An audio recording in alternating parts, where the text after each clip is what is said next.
नशा भाग एक। सत्यानाश हो उस हरामी पिल्ले का जिसने ऐसी जानलेवा चीज बनाई। काली बोतल को हिला हिला कर शंकर इस तरह जोर जोर से चिल्ला रहा था जिससे कि रसोई में काम करती हुई उसकी पत्नी सुन ले। घर का घर तबाह हो जाए, आदमी की जिंदगी तबाह हो जाए, पर यह जालिम तरस नहीं खाती। कैसा मूर्ख होता है आदमी भी। यह समझता है वह इसे पी रहा है, पर असल में यह आदमी को पीती है। आदमी की जान को, आदमी के खून को पीती है, उसके ईमान को पीती है। हाँ हाँ, यूं ही वक्ता वक्ता खाली बोतल की मुकदर घुमाता हुआ शंकर रसोई के दरवाजे पर पहुंच गया। देखा, यह खाली हो गई। और बोतल को उल्टी करते हुए बोला, एकदम खाली। अब मैं चाहता हूं कि मैं इसे भरूं और पीऊं, और यह कमबख्त चाहती है कि यह मेरे पेट में भर जाए और मुझे पिए पिए, दोनों खूब पिए। आनंदी सिर झुकाए हुए जौ की मोटी मोटी रोटियां सेक रही थी। वह सब सुनती है पर बोली नहीं। क्या बोले? बोलने को उसके पास कुछ है भी नहीं। कभी भी तो कुछ नहीं रहा। वाणी कुंद हुए वर्षों हो गए। वह जानती है शंकर को कल पीने को नहीं मिला। वह बहुत कष्ट पा रहा है। परसों उसने बहुत चाहा था कि किसी तरह कुछ पीस डाले, पर उठा ही नहीं गया। सारे बदन जैसे जुड़ गया था। कल सारे दिन शंकर बका था। आनंदी पर दो तीन लातें भी पड़ी थी, पर वह पैसा न दे सकी। कल रात तो तूने बड़ी देर तक पीसा था आनंदी। पिसाई नहीं मिली क्या? बिना पिए शायद शंकर को सारी रात नींद नहीं आई। तभी तो मालूम है कि उसने सारी रात पिसा। पर पिसाई कैसे दे दे वह पिसाई? आनंदी का मन बड़ा बोझिल हो आया। एक भूख सी उठी मन में। हथेलियों के छाले पीड़ा उठे। पर शंकर को फिर नींद नहीं आएगी। ये जौ की रोटियां जो उसने बनाई है वह खाएगा नहीं। सारी दोपहर सारी रात बकेगा, तड़पेगा, उसे मारेगा। आनंदी उठी। तांबे की कटोरी में से कुछ पैसे लाकर उसने शंकर के हाथ में रख दिए। तेरी जैसी सती नारी का भगवान जरूर भला करेगा आनंदी। तेरा बेटा भी एक दिन लौट आएगा। जरूर, जरूर लौट आएगा। ऐसी औरत के साथ तो भगवान भी दुश्मनी नहीं निभा सकता। शंकर चला गया तो अपनी हथेलियां देखने लगी। छालों से भरी हुई हथेलियों। टप टप आंसू टपकने लगे आंखों से। उसके छालों पर हमेशा आंसुओं का ही तो मरहम लगा है। हे भगवान, मुझे मौत आ जाए, कोई मुझे यहाँ से ले जाए। एक गुटी गुटी सी आह और उससे भी ज्यादा गुटी गुटी आवाज। सुनती है आनंदी? तेरे बेटे की चिट्ठी आई है। अरे, वह जीता जागता है, बड़ा आदमी हो गया है। देख देख, किश्नू की चिट्ठी आई है। उसने कपड़े की दुकान कर ली है। देख देख। वाक से आनंदी शंकर का मुंह देखती रह गई। शंकर के हाथ में बोतल नहीं, कागज था। गोबर से सने हाथ आनंदी ने एक बार आगे बढ़ाए, फिर वापस खींच लिए।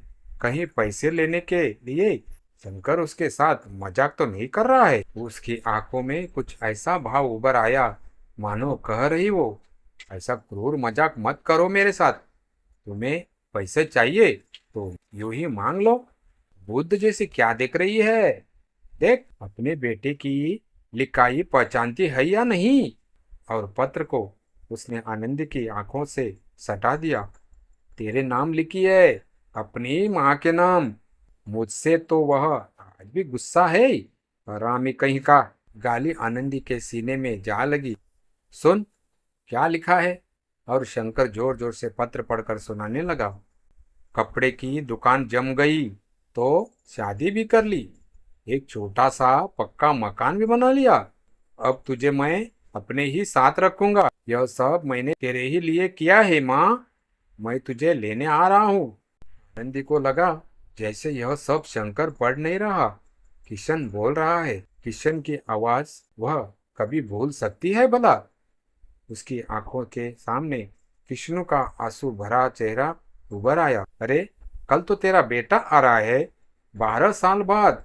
राम 14 साल बाद आए थे तो अयोध्या वालों ने दिवाली मनाई थी। तू भी दिवाली मना, तेरा राम आ रहा है ना। आज तो 2 रुपये मांगू तो भी कम है। सच कहता है, जो परसों से एक बूंद भी गले के नीचे गई हो तो। और तब क्या बात है, तेरे बेटे के मकान है, कपड़े की दुकान है। कहकर शंकर ने सामने रखी गोबर की ढेरी पर कसकर लात मारी। दूर दूर तक गोबर छिटक गया। तू अब उपले नहीं थापेगी, समझी? कुछ नहीं करेगी। चल, 2 रुपये दे दे, निकल। आनंदी ने चुपचाप हाथ धोए, 2 रुपये दिए। 2 रात उसने सिलाई की थी और 2 दिन में उपले थापे थे। सूत खाता था, तब जाकर 2.5 रुपये मिले थे। 8 आने का दान लाई थी। बाकी रुपये रुपये हाथ आते ही शंकर ने जल्दी जल्दी सिर पर साफा लपेटा और चलने लगा। आनंदी ने धीरे से कहा, चिट्ठी तो देते जाओ। ले ये चिट्ठी। अरे मैं कोई झूठ थोड़ी ही बोल रहा हूँ। कल तेरा बेटा आ रहा है, जा किसी से पढ़वा ले। सत्यानाशी, बुलाए बिना नहीं मानी, बदजात कहीं की। और लंबे लंबे ढग भरता हुआ बाहर निकल गया। कल किशन आ रहा है, सचमुच ही किष्णु आ रहा है। और जैसे इतनी देर बाद उसे पहली बार बोध हुआ कि उसके जीवन में क्या कुछ घट गया है। 12 साल बाद उसका बेटा आ रहा है।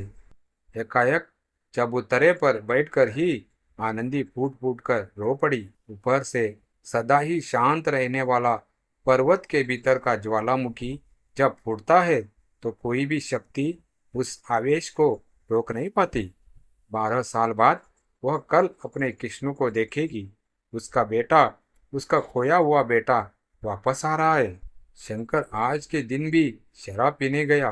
क्यों नहीं वह सारे मोहल्ले में दौड़ता फिरा?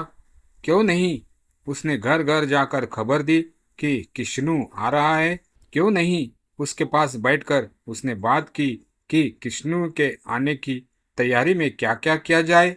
तैयारी उसकी आंखों के सामने तांबे की खाली कटोरी घूम गई। शंकर के प्रति घृणा और विरक्ति उसका मन भर गया। वह उठी, अपने घर के चारों ओर उसने नजर डाली। कितना बदल गया है उसका घर इन 12 सालों में। कच्ची दीवारों में मोटी मोटी दरारें पड़ गई है। आंगन में जहां तहां से गोबर की मोटी मोटी पपड़ियां उतर गई है। उसने आजकल लिपना पोतना भी छोड़ ही दिया था। इतना समय ही कहाँ था उसके पास, फिर किसके लिए लिपे पोते? किष्णु क्या कहेगा यह घर देखकर? लेकिन एक दिन में अब वह कर भी क्या सकती है। सांझ आई और चारों ओर धुंधलका छा गया तो मूंछ की ढीली ढीली खटिया आंगन में डालकर वह लेट गई। दिया बाट बहु खाट। थक कर बड़ी रात गए वह सोने जाती तो उसकी सास उसे ताना सुनाया करती थी। आज तो सचमुच ही वह दिया जलाते ही खाट पर आ लेटी थी। आज वह रोटी नहीं बनाएगी। सवेरे उसने रोटी नहीं खाई थी, उससे खाई ही नहीं गई। शंकर आकर वही रोटी खा लेगा। पी कर आता है तो उसे गर्म रोटी चाहिए। न मिलने पर वह गुस्से में मार भी बैठता है। फिर भी आनंदी नहीं उठी। आज और मार ले, कल तो फिर उसका बेटा आ जाएगा। फिर देखे कोई तो उसके हाथ लगा के। विष्णु ने सारी चिट्ठी माँ के लिए ही लिखी है, अपने कक्का के लिए कुछ भी नहीं लिखा। कुछ भी हो, कम से कम चिट्ठी में तो कुछ लिख देता। आखिर बाप है। पर वह जानती है कि किष्णु कितना जिद्दी है, कितना गुस्सेल है, तभी तो भाग गया। फिर भी बाप के लिए एक अजीब सी करुणा बस के मन में उभर आई। शंकर अभी तक नहीं लौटा, पता नहीं कब लौटेगा। आज के दिन न पीता तो क्या हो जाता। सामने मिट्टी के पक्के चबूतरे पर नजर गई। सीमेंट के गमले में सूखी मरियल सी तुलसी की 4-5 टहनियां इधर उधर सिर झुकाए दिखाई दे रही थी। 8-10 पीले मुरझाए पत्ते हवा में लटक रहे थे। पत्तों पर धूल की परत जमी हुई थी। आनंदी आजकल तुलसी पर दिया नहीं जलाती।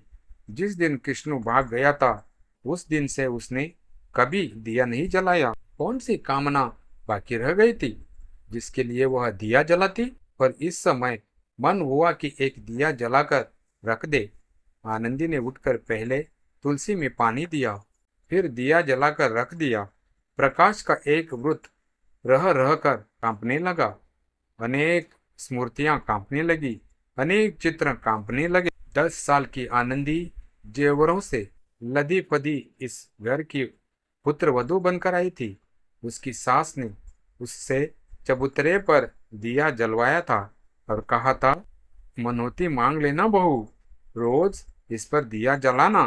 घर की यह तुलसी कल्पतरु है। सुहाग का वह तब अर्थ भी नहीं जानती थी, फिर भी उसने अपने सुहाग के कुशल की कामना की थी।